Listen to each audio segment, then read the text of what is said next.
রাস্তার পাশে বস্তা বস্তা টাকা নিয়ে বসে আছে বিক্রেতারা। সেই টাকা কেজি দরে কিনে নিয়ে যাচ্ছেন অনেকে। আলু, পটল কিংবা মাছের মতো করে কেজিতে বিক্রি হচ্ছে টাকা। জাল কিংবা নকল টাকা নয়, একেবারে আসল টাকা, যা দিয়ে দৈনন্দিন চাহিদার ভিত্তিতে পণ্য কিনে থাকে মানুষ।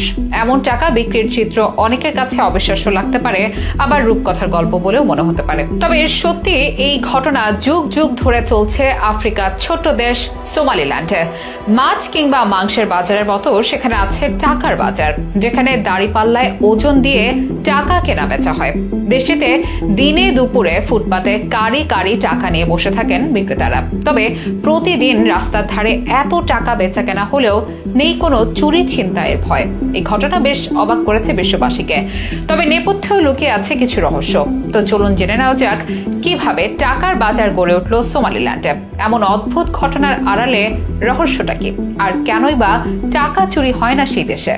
টাকা খুবই শক্তিশালী একটি বিনিময়ের মাধ্যম এবং আমাদের জীবনে টাকা খুবই গুরুত্বপূর্ণ একটি শক্তি। টাকা অনেক সময় আমাদের আবেগকে নিয়ন্ত্রণ করে। আমাদের ভালো থাকা, মন্দ থাকা, সুখ দুঃখ সবই যেন টাকার উপর অনেকটা নির্ভরশীল। টাকা উপার্জন করতে হয়, টাকা বিনিময় হয় হাতে হাতে, লেনদেনে কিংবা অনলাইন ভিত্তিক কোনো লেনদেনের উপায়। কিন্তু কখনো কি শুনেছেন টাকা কেজি দরে কিনতে পাওয়া যায়? আমাদের জন্য এটি অনেকটা হাস্যকর হলেও আফ্রিকার একটি দেশে এটি প্রতিদিনকার জীবনের একটি চিত্র। সেখানে দেখা যায় আলু, পটল বিক্রির মতোই টাকা বিক্রির উদ্দেশ্যে লাইন দিয়ে বসে আছেন ক্রেতারা। কারি কারি টাকা সারি সারি করে সাজিয়ে রেখেছেন তারা। প্রয়োজন অনুযায়ী কিনে নিয়ে যাচ্ছেন ক্রেতারা। যুগ যুগ ধরে এমনটাই চলে আসছে আফ্রিকার দেশ সোমালিল্যান্ডে। মাছের বাজার, শাকসবজির বাজার, বইয়ের বাজার ও পোশাকের বাজারের সাথে মানুষ পরিচিত, কিন্তু টাকারও যে বাজার হয় সেই ব্যাপারটি সোমালিল্যান্ডের দ্বারা জানতে পেরেছে বিশ্ববাসী। নেটিজেনরা অবাক হয়েছে তাদের খবরে। আর সে টাকা জাল বা নকল নয়, একেবারে আসল টাকা, যা দিয়ে সব লেনদেনই করা যায়। খোলা রাস্তায় দিন দুপুরে ক্রেতারা বিনিময় করে নিয়ে যায় রাশি রাশি নোট। আর এরকম বাজার গড়ে ওঠার পেছনে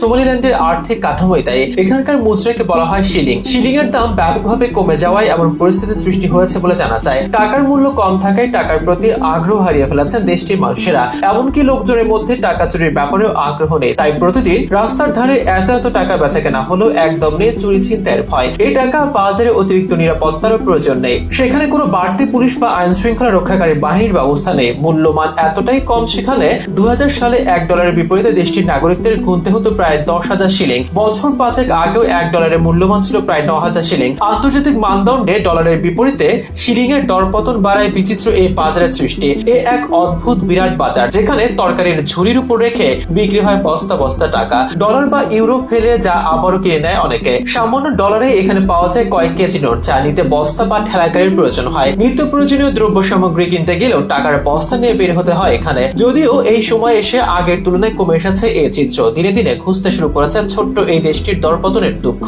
সোমালিল্যান্ড দেশটি ডলারাইজড হচ্ছে, চালু হয়েছে মোবাইল মানিও। তাছাড়া বর্তমানে $1 বিপরীতে গুনতে হয় 600 এর কম শিলিং।